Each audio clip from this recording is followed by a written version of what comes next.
And that's why like the concept of Ghorba is like such a big deal in the Arab world. We even have songs about it. We have Zareef Al Tool, which is about a guy who leaves his country in order to form a life there. And in the song, they kind of talk about how they're scared if he leaves, he's gonna forget the country in the country.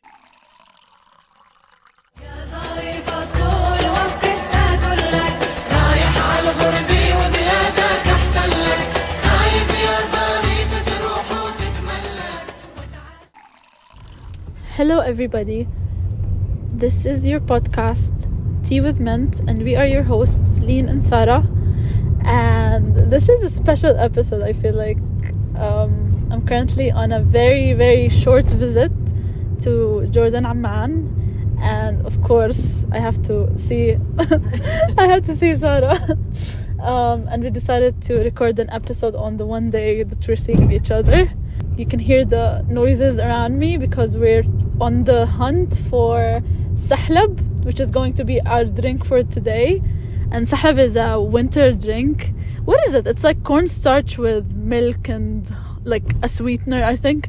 What is it? I'm not even sure what the drink is. Sara has never tried it, by the way, guys, because she is an uncultured swine, and I told her I'm going to say that in the podcast, so it's fine. I love how you're like attaching culture to sahlab. It is culture. Could be, right? Let's see if this place has sahlab. We're going to pause and come back and see if this place has sahlab, and then we're going to review the sahlab that it potentially might have.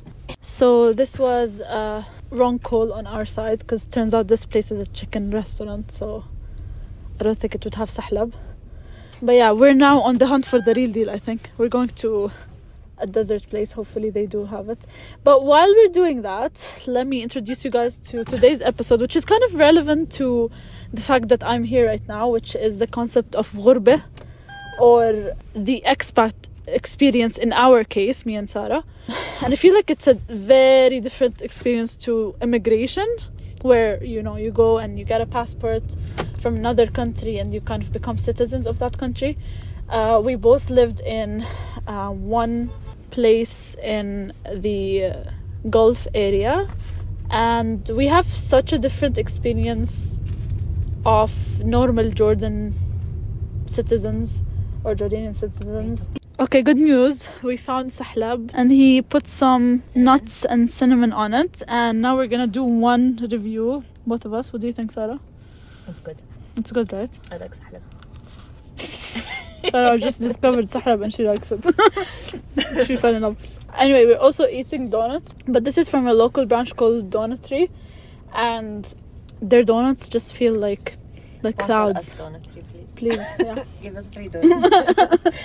Donutry does not even know we exist. Exactly. Anyway, so now we're set here. We're gonna review the donuts in a bit, but let's just drink the sahlab for now. And we're gonna start with our topic. I think this topic is very deep and it could go in so many different directions. So for today I have prepared a bit of discussion questions and discussion topics that we can go into. And can I just say before I start that the weather in Amman right now is amazing in comparison to the weather that I have. It's cold. How many degrees is it right now? I think it's it's 7. But it's just, you know, winter clothing. Like, I feel like people understand what I mean when I say I just want to go to wintry places to wear winter clothing, especially people who live in very hot conditions and very hot countries. And yeah, I just enjoyed this experience so much. Like, I just feel so cute in my oversized blue jacket, wearing 3 layers of clothing, so cozy and comfy. So yeah, anyway, let's delve into the topic right now. So before we start the discussion, I just want to kind of talk about the word ghurba. Ghurba is like a concept that so many people in the Middle East, and I think in the Palestinian culture, it's very embedded because of the fact that from the start of the occupation of so many occupations, Palestinian people, and I think even it's kind of like went through all of the countries around it as well, but it's very big, I think, in Palestine. Would you agree? I mean, yeah, the concept of ghurba. And the concept of ghurba is not just like going and working in a different country. It's the concept that I had to leave, or my family had to leave the homeland, our country, in order to find better living conditions, with the concept that we were losing something by leaving our countries. Because even if you come back to your country, there are so many things that are different. You are different, and I think this is something that so many people don't understand to this extent, and that's why like the concept of ghurba is like such a big deal in the Arab world. We even have songs about it. We have a song Ya Zareef Al Tool, which is about a guy who leaves his country in order to, you know, form a life there, and in the song they kind of talk about how they're scared if he leaves, he's gonna forget the country and the country is gonna forget him, and they try to stop him by saying يا ظريف الطول وقف تاكل لك رايح على الغربة وبلادك أحسن لك. They're saying don't leave the country because your country is better than that. But of course, you know, like it's better for you and it's better for your living, but at the same time, because of the different circumstances we go through, sometimes we find ourselves just finding better living conditions in a different place, or finding our livelihoods in a different place. And I feel like it's very challenging when you go to a place that after living there for like however many years, you are still not a citizen there. And it's just like the way of living there. It's not something to kind of criticize, but it's just a way of living that's so scary and so kind of like confusing to someone who may be born in a place that does not grant them citizenship for being born there. And so I think to start, both of us can kind of talk about how our families came into the countries that we lived in for so many years. And me and Sarah were both second generation expats, so our parents were there before us, of course, and we lived there because of them, not because of the fact that we chose to move or, you know, relocate to a different place. Sarah, do you want to start with that? Yeah, so like the story of how my family left Jordan was basically my dad was an employee at the Ministry of Finance here in Jordan. And then one day, after 4 children and my mother being pregnant with the 5th, aka me, my dad got an opportunity to leave here for work in the Ministry of Finance of another country because they needed workers. And my dad was an accountant. I would say he was pretty good at his job. And yeah, he got the opportunity to go into this other country. And it wasn't like program or anything. It was just that he heard that they were looking for people to work. And he applied and he got it. And so he decided to take... And I think we were very lucky in this regard where my father never quit his job here. My dad, all of those years... living the expat life, he always had a job to come back to because he just took an unpaid leave he started with a year, and apparently he just kept coming back every summer and renewing that leave unpaid leave. Wow. for almost 19 years. Damn. So I was born not in Jordan in this expat country where we lived, and my 4 older siblings were born in Jordan, and then me and then my 2 younger siblings were born outside. Yeah, that's kind of the story. And I think, I don't know if like we're gonna get to that or whatever, but I'm actually very grateful that we left, because now that I think of it, like in this job that my dad had here, and like the income and the fact that he worked in a city and lived in another city, all of that, I don't know if like my parents would have ever been able to truly afford 7 children that they had. But yeah. You're grateful that he left, or you mean grateful that he left Jordan? I'm grateful that he left Jordan because I feel like that opportunity wouldn't have like provided us with so much. You met me. I met you. I mean, I would have met other friends if not you. Excuse me. No, I get it though. Yeah. I guess for me, it's kind of different because my mother was actually born in that country. She was born in the expat country so before. third generation. Yeah, exactly. But like from my father's side, he's first generation, so I'm second generation in that respect. I was born here. Anyway, let's recap. Yeah. So, my mother was born in that country because my grandfather moved there and worked there his entire life, only to be leaving again as everybody does. And then she continued her education in Jordan. She studied in Jordanian University and then got married to my father. And I was born in Amman, Jordan. And it's funny because whenever we come here every summer, my mom just points at the hospital I was born in, and she's like, this is where Leen was born. So I think my mom just went there one time as a visit to her family, and my father went there as well, and he just found an opportunity, and he was just like, I kind of like this place, so I'm gonna stay here. So he did. And then, my siblings were born there. We had a life there. My mom's family was there until they left as well, and so we just stayed there, and we're still there, and I'm gonna leave here in 2 days and go back. But yeah, it's like it just happened very randomly. There were no plans of leaving. My father lived his entire life in Jordan, and he loved it here. I recall him saying that he got an educational, he got the opportunity to study in Egypt, and he was so mad about it. And he was really happy when he was able to continue his education here. So there were no plans of going there, but now my father really, really likes the place that we're living in.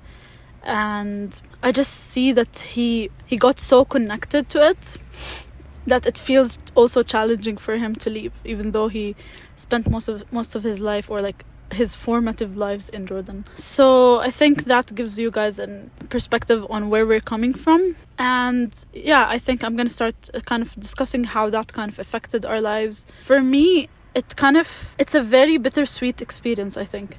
Coming here every summer, and it's like you're stuck between two places. It's really weird because it kind of becomes a very big part of your identity, the fact that you're an expat, and I think because I grew up to this age while still being an expat, coming here in the summer and then leaving and then staying there most of the year and then coming here, it's like you're stuck between two places and you want to be in both places at the same time. Yeah, and it's just a very bad experience in that regard. And also at the same time, you kind of don't want to leave anything behind, Especially when we started coming to Amman and staying here for 2 months, I just felt like such a detachment, and like it's such a weird experience because you go to your other life and you're like kind of like hitting pause and then resuming, and then you come here and you're hitting play and then hitting pause again. And your family, like even when you see your family and they're just like they recall everything that happened from the past summer, like all the growing up that you did throughout the year does not matter to them because they see you this one time. Like my grandmother would like see me and she'd recall something I did last summer and just kind of associated with my personality for this year as well. Like, oh, you used to shout so much, or like, you remember last year when you did this, and you completely forgot this experience, but she remembers it because that's the only time she saw you. And so I think that kind of also brings up a negative experience in regards to like how your relatives see you and how like the society sees you, and how you kind of feel disconnected from your own society here in like Amman or Jordan in general. And then you go to your the place where you're residing, and you also feel a disconnection, like the only people I relate to in this sense are other expats in the place that I'm in, and they have to be from the same place as well. Like if they're not from the same place, it's still different. What do you think, Sarah? I feel like I agree completely and 100%. Like I definitely, my most hated question whenever I would come to Jordan in the summer was that my family would always ask me, oh, where is it better? Yeah. In Jordan or over there? And I would always be like, I feel like when I was younger, my answer was always like, in Jordan, of course, I get to play with all my cousins and all those kids who are my age, and yeah, which is like, doesn't mean that when you're an expat you don't also form that kind of community. You do, but like you're there during the school year and you also have to do homework and you have to go to school, and it's like, okay, there are also school friends and then other family friends that you make and you also play around with and whatever, but it's not as like to the extent of like you get the entire summer with your cousins just playing around every day. So when we were younger, our answer was always Jordan, and then we started growing up and we're just like, oh, we feel it. Yeah. We feel how different we are and the way we think. And also I think there are things that you don't see when you're younger that you start seeing when you're older, like even how your mother is treated, or how, you know, like these little things that you don't see, the dramas. And but I think also just like you realize that you stop, like, because you stop playing. Yeah. Like playing does not become like the number one activity that you do with your cousins. Then you have to, like, you're growing up and you have to talk about life and stuff, and then you realize how different it is.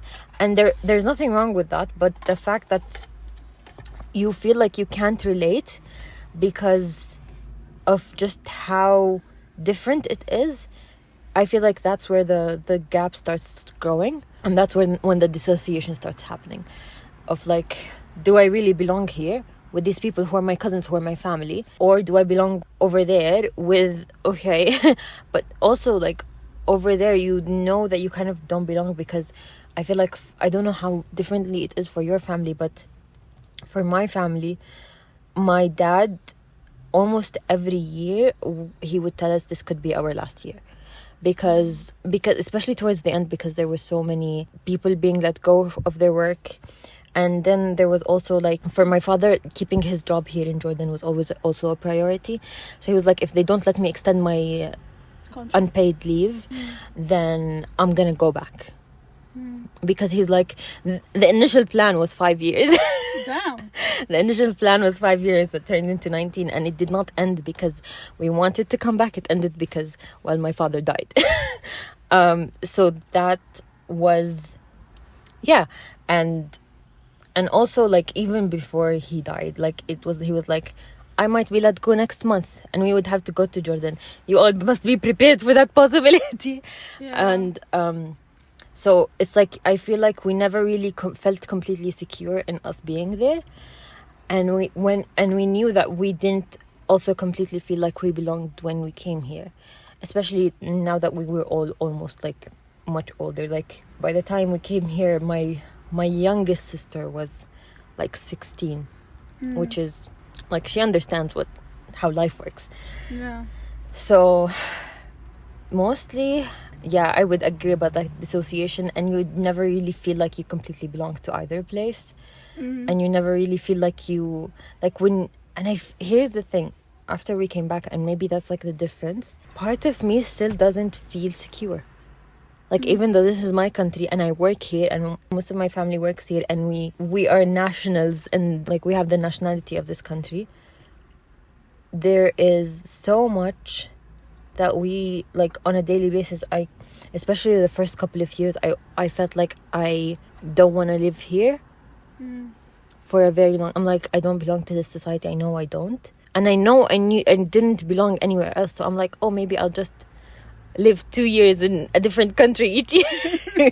Like, or like I'll try a different third country. Like, you never really feel like, it's not necessarily that you want to go back or that you think that country is better where you were an expat, but that it just doesn't feel, I feel like it just becomes such a big part of your identity that you were an expat that you don't feel right not being an expat anymore. Yeah. It's such a weird feeling. Like, you know you're there, but you feel like you should be looking for somewhere else to live. Yeah. Which is so weird. I think what I hate about being an expat is the fact that I don't have any permanent memories anywhere. So for context, when my grandparents were in the country that we all lived in, they had a home there that my mother had her grade 12, like she spent her last high school years there. Then my grandparents lived in it for a couple of years, and then when they moved out, my uncle, who's my mother's sister, my uncle is my mother's brother. I'm sorry. Sorry, I was so into it. This is gonna be deep. Anyway, so my mother's brother, my uncle, he lived in that same house, and after he left, we moved into that same house. I treated that house as my family's house. There were little lines where we measured the height. There were little places where my grandfather actually refurbished some of places. He made the balcony bigger. He added shelves to the store that were just like it was different. This house had so many memories, and we had to move out of it. And the fact that other people lived in it after we moved out, that was something that was so sad to me, because I knew that like my aunt who lived here, she had clothes from when she was a child that she was able to keep, and she had clothes that she wore on her first high school year that she was able to keep because she lives in the same house. And I know she probably should throw them out as well, but like, you know, the idea. If they're good quality, she can just hand them down to her kids. Yeah, I mean, I get that, but I mean, it's not the thought about keeping the memory, it's the fact that I could keep the memory. You know what I mean? The fact that I can or cannot do that is such a big thing. Yeah. And I feel like that's why I associate so much importance to like paper memories. I have like a folder where I can keep the things that I was able to keep. I had a box that like I like collected like letters, and I threw it all out when we moved.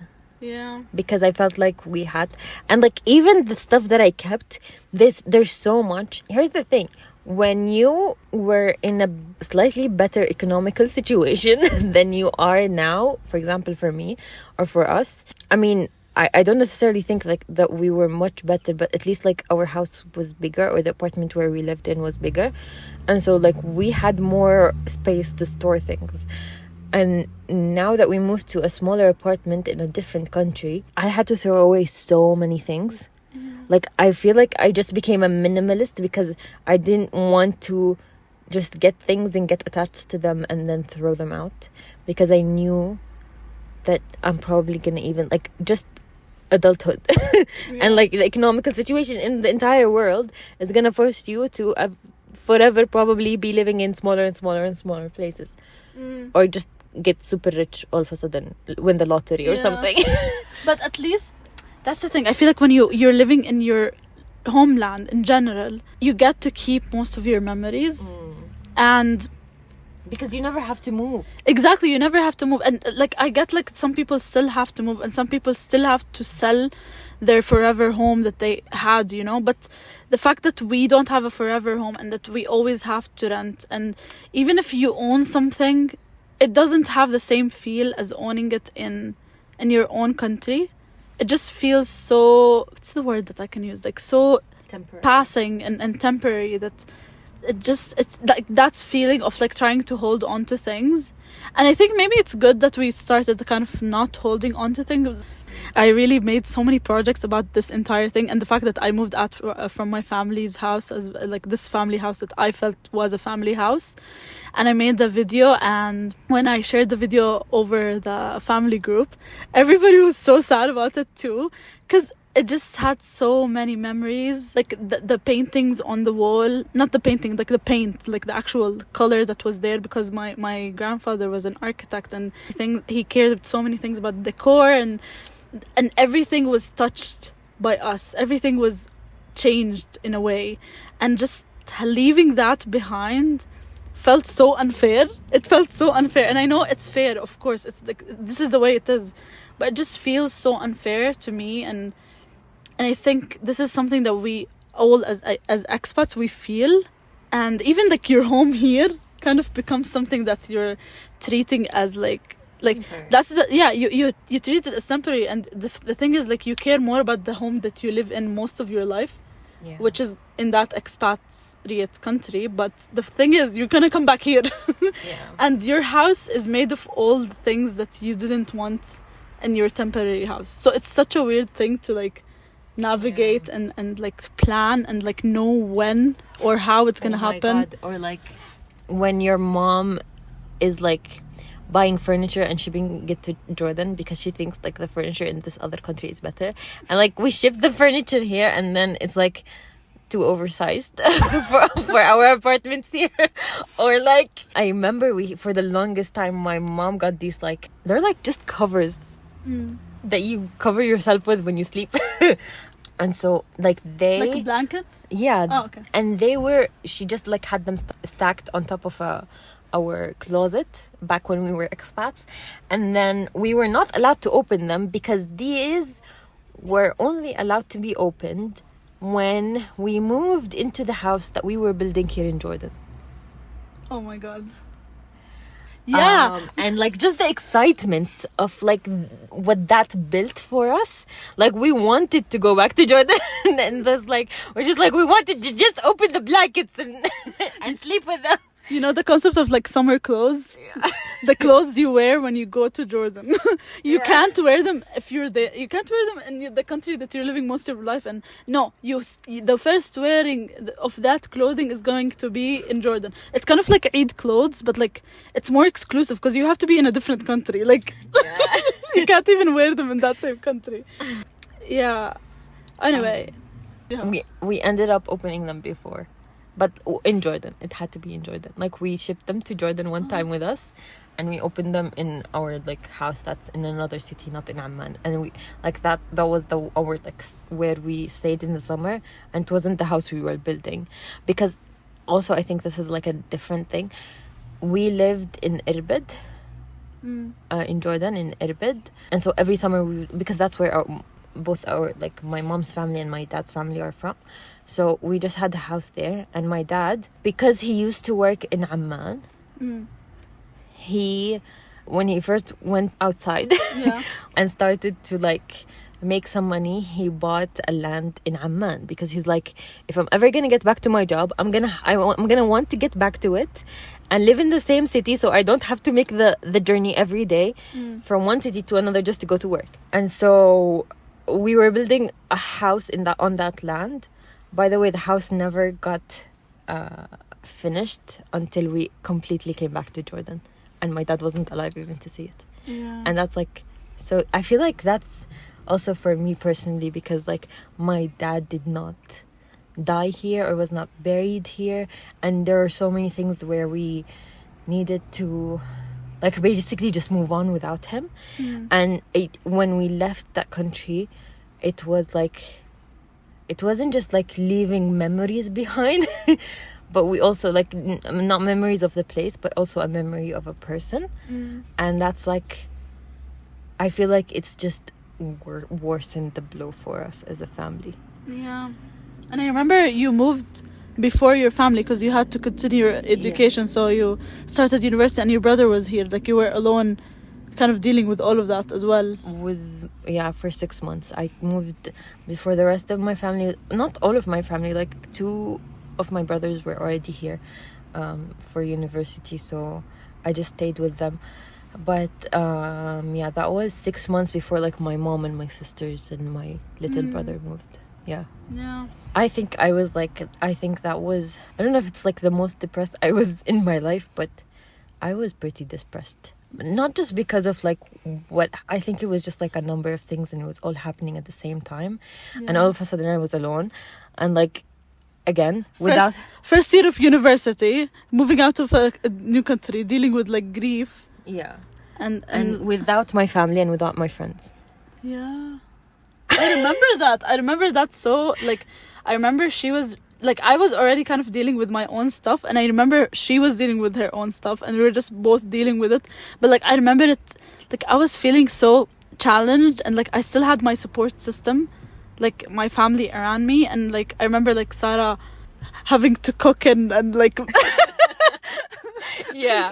because I realized very early on that if I kept eating out, I was getting sick. Like if I ate out 2 days in a row, the third I would be very sick.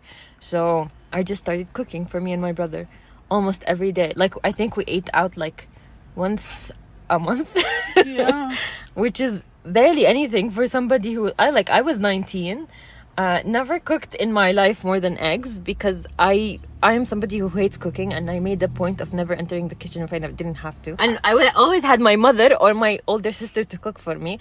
So Also, like you had something against, like she was like she had a principle against cooking. Like if cooking was a girl's thing, she was against it. So Yeah. like the fact that she cooked, like that was a big deal, guys. I just didn't want to get sick. Like it just got to a point where I'm like, I can't keep getting sick. Like no, like I was already dealing with so much. I did not Yeah. want to get sick as well. So Yeah. I just like kept cooking. But I would imagine that was hard. Like Yeah. the fact that you, like, not only I think like one thing I that kind of enjoyed happened. it because like I was making a lot of sandwiches, which is like my favorite. I think sandwiches are like my favorite. I think also food. you had so much independence at that stage. Yeah, I think I was also like this. Like the other day, I was telling my mom, I was like, the best part of my life was when you guys weren't here. She was like, why? I was like, I got to sleep early and wake up early. And she's like, why can't you sleep early and wake up early now? I'm like, too many grandchildren around, waking you up. So يعني ما شاء الله the way you speak to your mom. Anyway, moving on. We're gonna resume this section while opening the donuts that we got. They're not donuts, by the way. They're, what are they called? Puffs? Donut pie. Bites. Oh, bites. Okay, puffs. I do feel like they're puffs because they're so puffy. Anyway, okay. So this is the Nutella one. There's another one with custard. Apparently, like the custard is better. I tried it before. Okay, we're gonna try some and tell you how we feel about them. Sarah, try first, and then I'll talk about. I mean, I already know how I feel about them. I've had them just before. just eat. So the next topic I wanna delve into is, I think we viewed ourselves or we treated our nationalities differently while we were in the expatriate country than when we're here. I think the only thing for me that's different is, I'm not sure if that's different because of the fact that I was in an expat country or the fact that I'm Palestinian. Because like, you know, like as I mentioned in a previous episode, like being Palestinian means that you have to mention that you're Palestinian, and it's because you want to show that you're here. I'm here for my people, and it's a very subconscious thing that you start doing from a very young age. But I think, in a way, being in an expat country kind of changes that. In a way, it kind of becomes more muffled, like more small. I don't want to show the separation from other people. I want to show how connected I am. So I think the cultures, like Jordanian, Palestinian, not feuds, but like differences are so small when we're in... Because also nobody pays attention to that over there. I think it's not... I think because when also like the expat country where we live, or like where Leen lives and I lived, is so multinational. Yeah. Like there's so many people and expats already living there that honestly just like the differences are so much that it becomes like those minute things become less relevant. Whereas, for example, over there, if somebody were to ask where you're from, you could just answer, oh, I'm from Jordan. But here people are like, oh, I know you're from Jordan, but like what city? Or like what's your family name? What's your family name? Or like what's your, where exactly are you from? So I feel like when there is less difference, you get to explore more in depth the actual differences or like between families, cities, regions, city or north, city south. or countryside kind of differences. Yeah. Whereas I feel like in the country that we lived in, the differences are so big between different cultures that like the Levantine area becomes similar. I relate more to people from Syria than I relate to people from India or the Philippines or the US. So you kind of start forming these little communities where it's much easier for me to become friends with a Syrian person than for me to become friends with, as I mentioned, like the other nationalities that are so further away from you. But also what I like about being an expat is the fact that you get to meet so many different people from so many different places. And you do have that opportunity to be friends with somebody who is so completely different from you. I think you do. Like I have like some of my most treasured friendships are people that I wouldn't have met unless I met them through school and through my work, and formed such good friendships with them, and we still connect till this day. And I wouldn't have been able to form these connections. I think that's what I find so scary when I come here in the summer, is the fact that everybody thinks similarly. Yeah. And because you live in such a different like such a diverse place, you start kind of thinking in different perspectives. Like, what would other people think about me? You kind of become very self-aware, and then you come here and you're kind of blocked in back to that bubble. And not just that, I feel like also now that I'm working, I think I'm like looking for places to work where there is more diversity in nationalities. Like when I feel like everybody's Jordanian in the office, which is great. I mean, Jordanian people are finding jobs, great. But like the places where I prefer working are the places where there are more differences between people in terms of nationality and like culture and traditions and stuff. I studied languages and I worked at a university that had a good population that was also expats living in Jordan from another nationality. And now I work in a place that is, I mean, all of the employees there are Jordanian, but it does feel like there is a culture of, I don't want to say expats, but it's more diverse, maybe, the way. No, it's actually not very diverse. But the company culture is not very, I mean, they do try to do like team meetings or whatever, but it's honestly just very independent work, and you with your laptop and get your work done and then go home. Now that even if I look for jobs, I do try to look for jobs that are more international. Yeah. And have more diversity in them, just because of like so now I work with this institution on a freelance basis as well, and this institution is made up of all Jordanians as well, or at least like all Arabs, let's say. No, there is a bit of diversity actually, but it does feel like you just get so used to like that Jordanian like work environment, and I don't think I fit well in that, and I think that's also because of my expat history. It like I just don't feel like I fit into that kind of work environment, and I think why I like my current job, or like because it does not feel like a regular Jordanian work environment. I think what I find challenging, or like what I see from the way you speak to me about your previous work experience and stuff, is the fact when you work in a place where everybody shares the same responsibilities, the same way of working, it's very challenging to deal with them.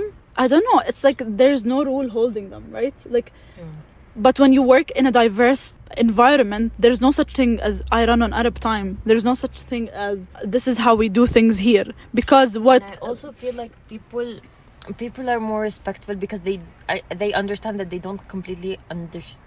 I feel like there's more communication because I know I don't completely understand the way you communicate in your culture, and you don't completely understand the way I communicate, so everything has to be extra clear and there has to be extra communication. Everyone's on the same page and there is no misunderstanding whatsoever. And there's a system in a way, but like when you come to Jordan, there's this familiarity between everybody, which I love. You know, I love going into a place and just speaking in like colloquial accent, but also there's a challenge with that because everybody knows everybody and you work with everybody that's similar to you, and there's no system, and this is the same in the country that I'm living in, with the citizens from the same place. But because the place that I work in is not, it's very diverse, everybody's respectful of everybody, and you know, even like religious boundaries are more respected between people who are not from the same culture and country that I'm from. Whereas if they're from the same country, I'm kind of scared of dealing with them. And I think that kind of expands more when you're in a city where everybody's like you. Nobody can respect your boundaries because even though we're all from the same place, everybody has different values and boundaries, and they just think and they assume that you're similar to them because you're from the same place as them. But yeah, like I don't think we face many challenges related to the fact that like our cultures were not as shown in the expat country, because we were in an Arab country in a way, so it wasn't that much. But did you feel that there was a difference? One thing I remembered is when my dad would kind of celebrate al-Mawlid al-Nabawi, because I feel like the Prophet's birthday is something that they celebrate more in Jordan. I don't know if you guys do it, but like my family does it, I think. But my family, like my father, one of the traditions he used to do with his family is to get sweets on the Prophet's birthday. Not something that's like, you know, we don't worship the Prophet, but we're really happy that he was born on a certain day, so we celebrate that. And my dad would hold on to that tradition. He'd bring us sweets on that day, and I just always associated that tradition with Jordan, because I was like, oh damn, I want to see how the celebrations are there in Jordan, because of the fact that my dad would do it that way. And you know, when things like in Jordan happen, like there's kind of like a disconnect, you know, like if something in like Pakistan happened, you would see like the Pakistani people in our school would be like like talking and discussing that, and then when something for us happened, nobody cared except for our ethnicity. In those situations, I would be like, oh my god, nobody cares about me except for the people who are closest to me. So I kind of start forming families. In a way, like for us, like we don't have, a lot of the people in expat countries don't have families in the country that they're in, so your friends or your family friends become kind of your family. I think that's why when Sara left, I was like, I have nobody here.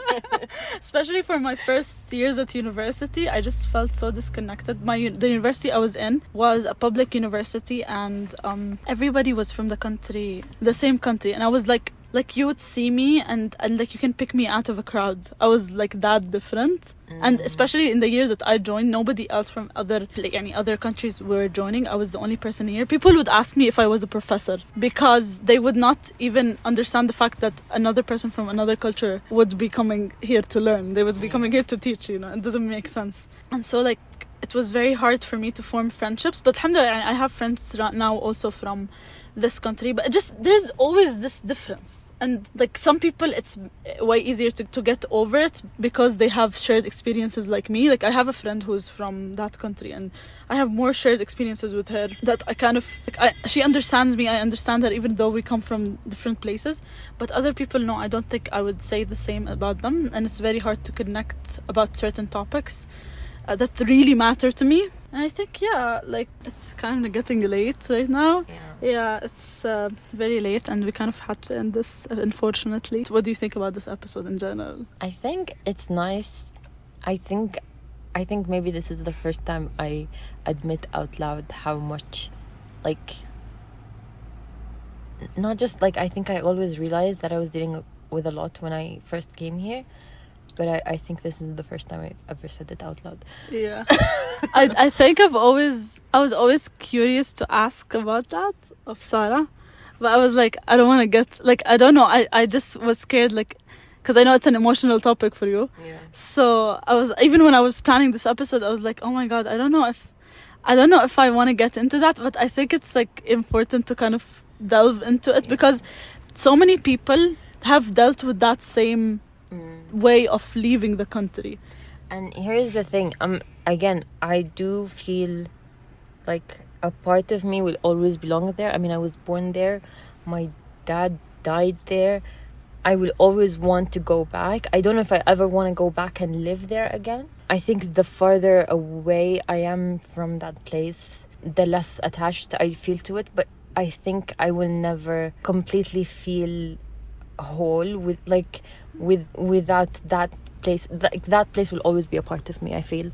Like so much of my 19 years, I was there for 19 years. I moved back here, I was 19. A quarter of our potential lives. Like until this day, it is still the majority of my life. So I don't think I could ever like live my life without ever saying, oh, that place doesn't mean anything to me. It means so much. And it's honestly like whenever something happens, I do feel sad. And whenever something happens, I do feel the need to defend. And whenever something happens, I do feel sorry, and I do feel like I always want to feel hopeful. And no matter how, like if I got a nationality or I didn't, I think I was gonna ask you, do you feel like, do you have negative feelings associated with the fact that you had to leave, like towards the country? I think no. I think because we kind of always knew that we were gonna leave. I think for us, second or like third generation expats, we do feel that way. We understand it. I think for our parents who like they formed lives. Like until now, I think I'm rootless. I can find my roots anywhere in the world because I don't have anything holding me anywhere. But I think for my parents to kind of form the lives where they raised their children, they started their jobs, they built their careers in a place only to leave. I think that's where they became kind of, I'm not sure if my parents feel this way, but I think I kind of my grandfather definitely does. I mean, for me, I feel like I should at least get like some rights, at least like maybe, I don't know, like an easier visa or something, or like at least like a free ticket every year to go visit. Or I don't know, like a part of me still wants that. Yeah, a part of me feels sad because like there are so many cool places that opened after I left, and that I'm like, what, I want to go there. Yeah, it's kind of like you know the place, you know the streets, you know you see the sea, you see the land, you see the, like there are so many, like my mother would literally go to certain places because she was born there, and she's like, this is where I played when I was a kid, this is where I went to school, this. And imagine just leaving all that behind to a country that you have citizenship over, like you have more rights here, but you feel like you lost the life that you've always had there, you know? I mean, I haven't been there in 7 years, and it feels like a lifetime. Yeah. It feels like, I know it's probably not true, but it feels like if I go back, I might not recognize the place. And I kind of I don't like thinking about it. Because it's the place that we lived in, it's very urban. There are no permanent memories, even that place. Like, buildings that are there forever are suddenly demolished because they want to build something better or newer or so like even the memories are not permanent, that you can't just be like, oh, I want to go and visit and see all the historical places. No, there is no history that you can come back to, and even people who are trying to document it, like, going away. So even for people who live there, it's very new all the time. But yeah, I think I agree. As I mentioned, like, I do feel sad about the prospects of leaving, and I think because you still haven't left. Exactly. And it's like, it's weird because like everything is stable right now in our lives, but like there's always this possibility that suddenly everything will change. And I think what I always try to remind myself of is the fact that life is not permanent in general. Maybe this is a depressing thought to some. The grammar is dying. A depressing thought to some, but I feel like this is how I kind of deal with the fact that nothing is permanent. I might just move to a different country in a moment, and the only permanent thing, guys, is the afterlife. But exactly. Death. No, not death. After death. Yeah. Life after that. I think I really enjoyed this episode in a way. It's scary, as I said, to even question you and talk to you about these things, but I think like I was really curious because you kind of fulfilled that curiosity I had. I'm glad.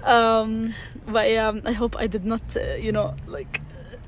wake up some feelings. I think honestly, I feel like a lot of things were happening with me over the past couple of weeks that I was just remembering like what was happening even more and more and more, or like my circumstances of like when we left and what had happened and what had caused that, and just like I was just remembering my dad more and more these like the past couple of weeks. And I feel like if those thoughts were not even in the back of my brain, I don't think they would have even come out today. Yeah.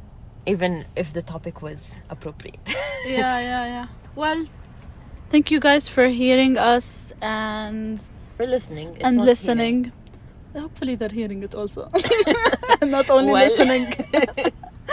And us sharing our experiences about being expats. And well, I mean, I was gonna say I hope people relate to this. Well, I don't hope, because I don't think it's necessarily the most positive of experiences, but it is something that a lot of people experience. And for those of you who do experience it, we hope that this is comforting to you.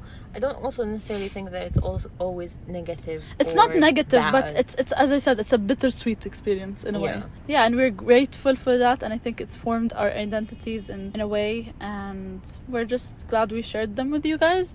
And we'll see you in another episode, inshallah. And this I'm so happy I was able to do this episode in person and like get to experience Jordan in the winter. And by the way, the donuts are amazing still. Yeah. I mean, they were amazing in the summer and they're still amazing now. Yeah. And yeah, if you ever come to Oman, come to Donut City and buy some amazing donuts. And we'll see you later. Bye bye. مع السلامة.